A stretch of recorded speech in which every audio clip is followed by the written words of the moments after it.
lo diste todo por salvarme a mí. Tú padeciste en mi lugar, siempre yo te voy a amar. Tu sangre diste por amor a mí. Así es, tu sangre diste por amor a mí, por amor a Ale y por amor a todos ustedes que están del otro lado. Dios bendiga sus preciosas vidas. 16 minutos nos separan de las 18, un poquito tarde, perdón, tuvimos algunos imprevistos, pero bueno, a veces surgen, perdón por la demora, así que Dios bendiga sus preciosas vidas en este jueves 24 de noviembre. Bienvenidos al Fuego de la Verdad, con la conducción de quien te habla, Moni Aguilera de Lorenzo, y con la conducción de Alejandro Fernández. Que Dios los bendiga.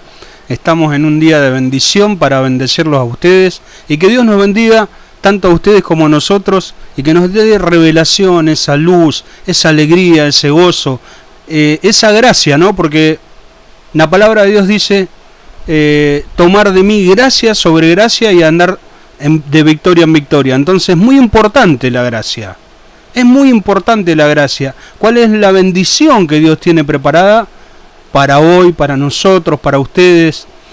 Para que Dios nos dé revelación, nos dé luz, nos dé ese fuego de la verdad que purifique todo lo que es una doctrina errada, equivocada, que no sea con pensamientos humanos, sino con la gracia, la unción y el andar en el Espíritu y la sabiduría que viene del Espíritu Santo, que es con misericordia. ¿Sí?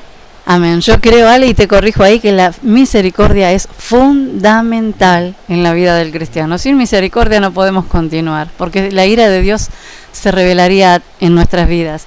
Por eso elegimos este tema, entre la ira y la misericordia, porque todo cristiano de alguna manera vive entre este hilo finito, como la publicación que publicó Lorelei Chiruche, mi hermosa y amada amiga de Uruguay, a la que le mando un besito enorme a ella y a toda su familia, y a todas las naciones que nos sintonizan a través del www.misioncristiana.somosturradio.net. Que Dios los bendiga, mis hermanos, a todos los grupos que estamos administrando y ministrando en cada vida. Que Dios bendiga a todas las personas que están en este momento escuchando y a las que no también. Y este tema realmente es un tema que nos interesa a todos y cada uno de nosotros. Y lo elegimos entre la ira y la misericordia, porque es lo que cada cristiano vive cada día. Nosotros sabemos que Dios es un Dios santo, ¿no es cierto? Y que la ira de Dios se revela contra toda impiedad. Y lamentablemente en el tiempo de la ley era así, el que pecaba moría. Y hoy no vivimos en la ley, vivimos en la gracia. Por eso esta preciosa gracia la tenemos que disfrutar cada día, mis hermanos, y hacerla propicia en nuestras vidas. El Dios santo entra en contacto con el pecado, escuche bien. Hasta ahora hemos visto que Dios puede reaccionar al pecado con justa ira, hablábamos de la antigüedad, y que puede reaccionar con misericordia y paciencia, pero hay un lugar donde la ira de Dios y la misericordia se encuentran. Hoy le estaba diciendo esto a Ale, en este estudio que preparé para hoy, se encuentran allí, en la cruz del Calvario, en ese lugar donde nuestro Padre padeció por amor a nosotros. El sufrimiento en la cruz del Calvario fue el que nos proporcionó la santidad. Ahora nos podemos preguntar nosotros, ¿cómo puede? Y yo me lo pregunté muchas veces, y usted se lo debe haber preguntado seguro, ¿cómo puede un Dios santo reconciliarse con personas faltas de piedad? Porque humanamente, hermanos, sin Cristo somos faltos de piedad. Esta pregunta demanda la siguiente: ¿cómo puede la relación entre un Dios santo y un pueblo impío ser restaurada? Y yo me remonto al pueblo de Israel en la antigüedad, ¿no? Ale, sin un acto de grave injusticia, porque lo que le hicieron a nuestro Señor Jesucristo allí en la cruz del Calvario es un acto de grave injusticia. Y según la ley, casi todo es purificado con sangre, y sin derramamiento de sangre no hay perdón de pecados, mis hermanos. Todos lo sabemos, eso lo dice Hebreos 9:22. Allí en la cruz vemos lo mucho que Dios valora nuestra santidad y la santidad de Él, fundamentalmente. Vemos que Dios no va a violar su propia santidad, incluso para salvar a los que ama. Allí en la cruz vemos la ira y la misericordia juntas. La gloriosa gran manifestación de la ira de Dios y la gran manifestación de esta misericordia de Dios que muchos no entendemos. Porque muchos de nosotros, cuando se trata de nosotros, queremos la misericordia, pero cuando se trata del otro, Señor, castigalo. ¿Es así o no es así? Y lamentablemente es lo que se vive en estos días, Ale. Y la misericordia muchas veces, como hablábamos con Mónica antes de empezar, la misericordia es soberana, ¿sí? No entiende razón, no entiende causa o justificación. Dios tiene misericordia, y los que adquirimos misericordia y los que tenemos misericordia vamos a recibir misericordia. Porque dice la palabra que Dios hace salir el sol sobre buenos y malos, ¿sí? Por eso nosotros podemos ver hermanos que están en falsa doctrina, hermanos que están que son hermanos nuestros, pero después parece que cayeron de la gracia o están en apostasía. Nosotros, como decimos siempre, no podemos juzgar. ¿Por qué? Porque hasta el pecador más vil y más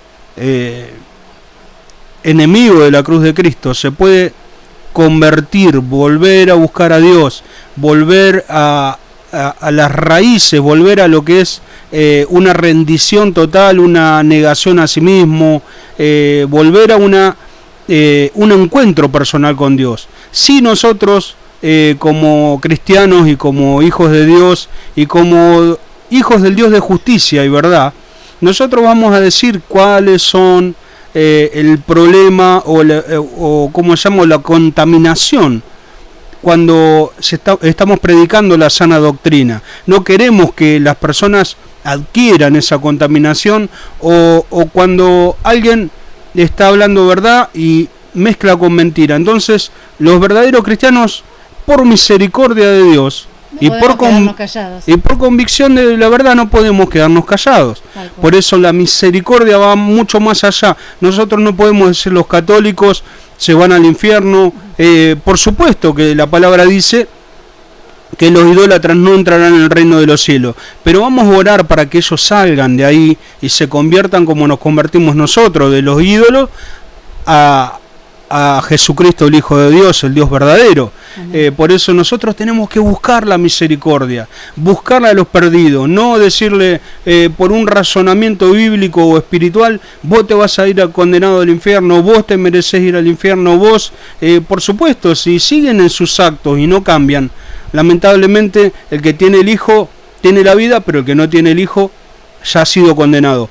Pero mientras tanto nosotros somos pescadores de hombres, vamos a usar la misericordia, vamos a ser parte del brazo de Dios para ganarlos para Cristo. Entonces la misericordia se mueve soberana, no tiene, como dije, se mueve con la gracia, el amor y el poder del Espíritu Santo, y con ese amor que Dios tiene hacia los perdidos. Llamaré pueblo mío al que no era pueblo mío, y llamaré hijo de Dios a los que no eran hijos de Dios. Simone. Así es, y Judas 1, 22 y 23 dice, a los que dudan, convénzanlos, a otros sálvenlos arrebatándolos del fuego, y de otros tengan misericordia con temor, aborreciendo aún la ropa contaminada por su carne. Fíjense en que aún la ropa de ellos se contamina cuando ellos pecan, ¿sí? Cuando nosotros miramos a la cruz, vemos a Jesucristo al servicio de la justa sentencia de un pecador. Allí en la cruz, Cristo experimenta la muerte física, por lo que su corazón deja de latir y su cuerpo comienza a decaer. También se enfrenta a la muerte espiritual y la destrucción espiritual, y es castigado al enfrentar la furia de la ira de Dios. Por eso es que el Señor exclama, Padre mío, ¿por qué me has abandonado? Y es castigado por el pecado hecho en rebelión consciente contra Dios, el pecado que vos y yo cometimos desde que nacemos. Se enfrenta a una medida eterna de la ira por los pecados en contra de un ser eterno allí en la cruz. Se enfrenta a la justicia y al tormento del infierno. Esta expresión allí dice que significa, sino que Él también había descendido a las profundidades de la tierra, significa que Él descendió al infierno. Por eso dice la Biblia que el que descendió es también el mismo que ascendió mucho más arriba de los cielos para poder llenarlo todo, como dice Efesios 4:9. Entonces, ¿dónde está la misericordia de la cruz? Todo lo que vemos aquí es Cristo sufriendo toda la ira y ninguna misericordia, porque Él pagó con toda la ira de Dios por nosotros, porque la misericordia Él la conquistó para nosotros, allí en la cruz, delante de un Dios justo que tiene que pagar con ira nuestro pecado, para al fin poder decir, Abogado tenemos para con el Padre, a Jesucristo el justo. Él mismo es la propiciación por nuestros pecados, hermanos. Y no solo por los nuestros, sino también por los del mundo entero. Ahora que el mundo entero no lo busque y le dé la espalda, va a llegar el día en que va a tener que pagar también por ese pecado. Ni aún el mundo tiene excusas delante de este Dios justo. Por eso es que va a llegar el día, dice, en que la prueba va a venir para este mundo, allí en Apocalipsis 3:10. Y nos dice a nosotros los cristianos, te libraré de la hora de la prueba que has de venir sobre el mundo entero. Ahora vamos a explicar esto. Cristo nunca ha pecado. Escuche bien. ¿Por qué un hombre sin pecado tuvo que sufrir la ira de Dios? Porque Él entró en la sala del tribunal y se puso de pie entre el juez y la persona culpable que somos nosotros. Nosotros teníamos que cumplir su sentencia, pero Él ocupó nuestro lugar. Él tomó el pecado de todos nosotros sobre sí mismo. Él tomó sobre sí mismo el pecado de tal modo que Él mismo se convirtió en pecado. Mire, Él se hizo pecado por causa nuestra. El que no conoció pecado, le hizo pecado por nosotros para que fuéramos hechos justicia de Dios en Él. Se convirtió en vil y despreciable a los ojos de Dios. Y Dios derramó la plenitud. Él derramó su ira sobre Cristo hasta que la ira fue absorbida y agotada, hasta que la ira de un Dios justo quedara totalmente satisfecha en esa cruz. Porque, según la ley, el Dios justo y santo se tenía que rebelar contra toda impiedad. Por eso es que Él pagó el precio por nosotros. Cristo cumplió nuestra condena completa, porque teníamos que ser condenados desde la mollera de la cabeza hasta la planta de nuestros pies, mis hermanos. Nosotros merecíamos la muerte, no merecíamos esa misericordia que Él depositó en la cruz. El que no tenía pecado se hizo pecado por nosotros. Ahora vemos que Dios tiene un propósito en su misericordia. Hay un propósito en su paciencia. Segunda de Pedro 3:9 y 10 lo dice así: que el Señor no retarda su promesa como algunos la tienen por tardanza, sino que es paciente para con nosotros, porque Él no quiere que ninguno de nosotros perezca, sino que todos procedamos al arrepentimiento. Dios no desea que ninguno se muera. Por eso es que Él nos da tiempo para arrepentirse y Él está esperando y tiene paciencia y tiene misericordia y su gracia todavía se manifiesta para con todo aquel que vive. Y ahora vemos por qué Dios ha sido paciente en la misericordia. Dios ha sido paciente de modo que la obra de Cristo pudo llevarse a cabo para que pudiéramos ser alcanzados por la fe y volvernos a Él. Amén, Ale. Amén, Mónica. Como habías hablado hace un ratitito, la palabra de Dios dice que la paga del pecado es muerte, ¿sí? Nuestro Señor dice que fue tentado en todas las cosas según nuestra misma naturaleza, pero sin pecado, ¿sí? La palabra de Dios dice que Él condenó al pecado en la carne. O sea, nosotros los cristianos, los que recibimos a Cristo como Señor y Salvador, cuando morimos a nuestra vida, a nuestro cuerpo, dice que esclavizamos el cuerpo, morimos a nuestro propio cuerpo, y dice la palabra de Dios que crucificamos la carne en delitos y pecados, la crucificamos ahí en la cruz, queda ahí clavada y nosotros estamos muertos para el mundo y el pecado queda desactivado. Entonces tenemos la parte espiritual como hijos de Dios, renacemos a una vida espiritual indestructible, ¿no? Porque ya que nosotros morimos al pecado, morimos a este cuerpo, para recibir ese cuerpo glorificado que va a venir más cuando venga Cristo. Y dice la palabra de Dios que Él muere, como dijo la hermana recién, pero hay un tema, que la muerte no lo pudo retener, porque la paga del pecado es muerte. Entonces el Espíritu Santo dijo: yo te levanto porque la muerte no tiene poder, no lo puede retener, porque la paga del pecado es muerte. Por eso dice la palabra que aquel que crea en mí, aún estando muerto, vivirá. Yo soy la resurrección y la vida. Por eso nuestro Señor Jesucristo resucitó, ahora está sentado a la diestra del poder de Dios y en cualquier momento viene por su iglesia. En cualquier momento viene por su iglesia. Por eso no le temas al pecado, no le temas a lo que es el problema del cuerpo, porque yo sé, hermano, que es difícil. Es difícil los vicios, es difícil todo lo que tiene que ver con el cuerpo, porque es uno de nuestros enemigos. Pero Dios tiene misericordia, ya que Él condenó el pecado en la carne y lo sacó. Por eso el diablo ahora puede atacarnos por concupiscencia, va a atacarnos de afuera. Y si nosotros dejamos que con ese ataque espiritual, esa mentalidad que Él pone en nosotros, ¿no? Si nosotros dejamos que eso tenga fuerza, ¿cómo se llama?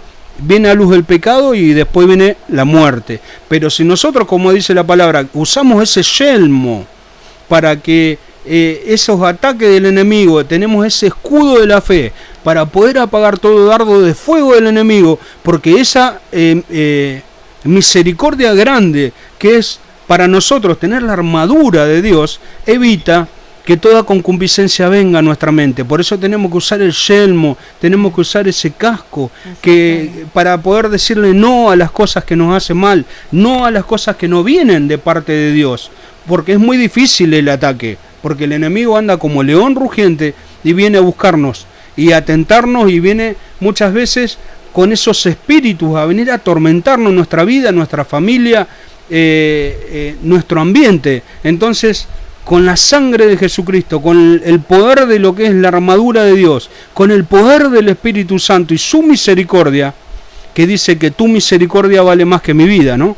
Una sola de sus misericordias vale más que toda nuestra vida. Por eso lo adoramos, lo alabamos, lo glorificamos. Es el digno de loor, de alabanza. Él es todo para nosotros. Y dice la palabra: por lo demás, hermanos, revestidos del Señor Jesucristo y en el poder de su fuerza. Amén.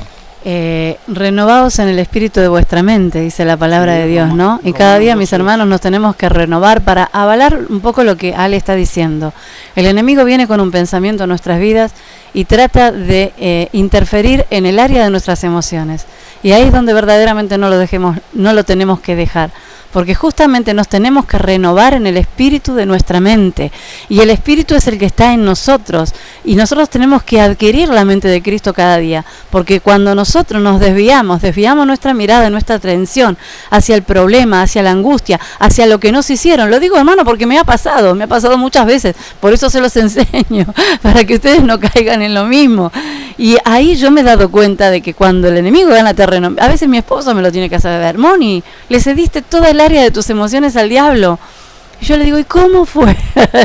Porque a veces no nos damos cuenta, hermanos, porque a veces nos sobrepasan las cosas que nos dice, expresiones que recibimos, que lo que nos dice fulano, mengano, y sobre todo muchas veces lo que más duele es lo de nuestra propia familia. Pero yo te insto en este día, como dice allí Apocalipsis 15, 3 y 4, tenemos una idea del gran día por venir, donde una gran multitud canta delante del Señor y estamos incluidos en esa multitud, regocijándose en el Dios que es misericordioso, el Dios que es justo. Y dice así: grandes y maravillosas son tus obras, Señor Dios Todopoderoso. Justos y verdaderos son tus caminos, Rey de los santos. ¿Quién no te temerá, oh Señor, y glorificará tu nombre? Pues solo tú eres santo, por lo cual todas las naciones vendrán y te adorarán, porque tus juicios se han manifestado.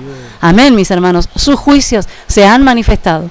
Y todo aquel que se levante contra ti no puede prevalecer. No puede prevalecer. Vamos a ir a una alabanza.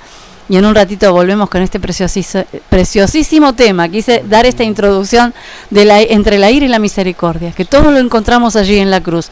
Y depende de lo que nosotros querramos, es lo que vamos a vivir. Podemos vivir la ira de Dios si no nos apartamos del pecado. Y si dejamos que las angustias y las tristezas y las cosas que nos dicen y nos pasan y todo lo que hay alrededor nuestro se apoderen de nuestras emociones. Pero podemos vivir la misericordia de Dios si nosotros la aplicamos a nuestra vida, la ejercemos y se las damos a otros. ¿Sí? Dios puede hacer cosas grandes en nuestras vidas. Él es el Dios Todopoderoso y no dejará para siempre caído el justo. Amén. ¿Lo crees? Por eso me gusta este tema de Marcos Barrientos: yo lo haré, te obedeceré. Señor, he decidido obedecerte. Amén. ¿Vos también? Dale, lo vamos a obedecer juntos. Si te puedo servir. Aquí estoy, Señor, para servirte. En tus manos, Señor, como el barro soy. Somos como el barro, se deshace en las manos de Dios.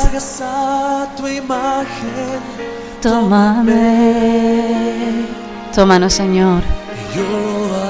Claro que lo haré, Señor. Te obedeceré sin reservas ni condiciones. sin reservas ni condiciones te serviré. Así debemos hacerlo. yo lo haré. Gracias, Señor, tú mandas sobre mi vida. Te obedeceré. Sin reservas ni condiciones te serviré. Yo lo haré. Hemos decidido obedecerte, Señor.